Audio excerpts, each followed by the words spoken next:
Si sarebbero rifiutate di portare medicinali alle milizie burundesi che operavano in Congo.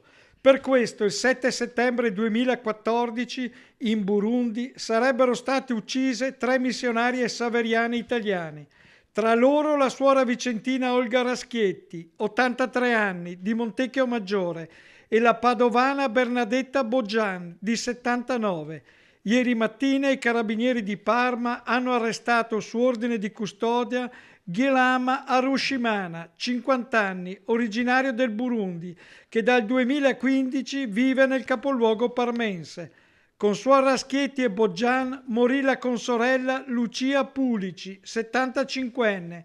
Un massacro avvenuto a Kamenge, quartiere della capitale Bujumbura, nella parrocchia dove le religiose assistevano giovani e poveri. Secondo la ricostruzione dell'epoca, suor Olga e suor Lucia furono sgozzate il 7 settembre. Suor Bernadetta venne uccisa poche ore dopo, a rientro dall'aeroporto.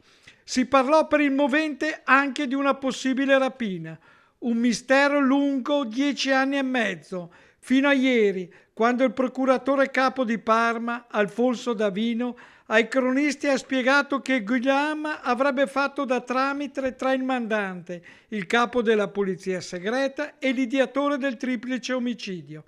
Alle suore sarebbe stato chiesto di aiutare le milizie del Burundi e di fronte al loro rifiuto l'indagato lo avrebbe riferito al capo della polizia segreta, che avrebbe ordinato la terribile punizione.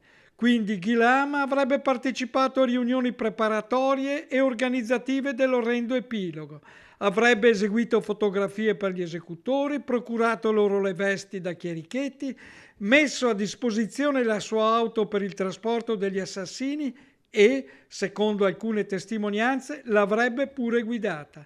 Insomma, l'omicidio, ha spiegato il procuratore di Parma, sarebbe stato deciso dalla polizia segreta, con cui Guillaume avrebbe collaborato.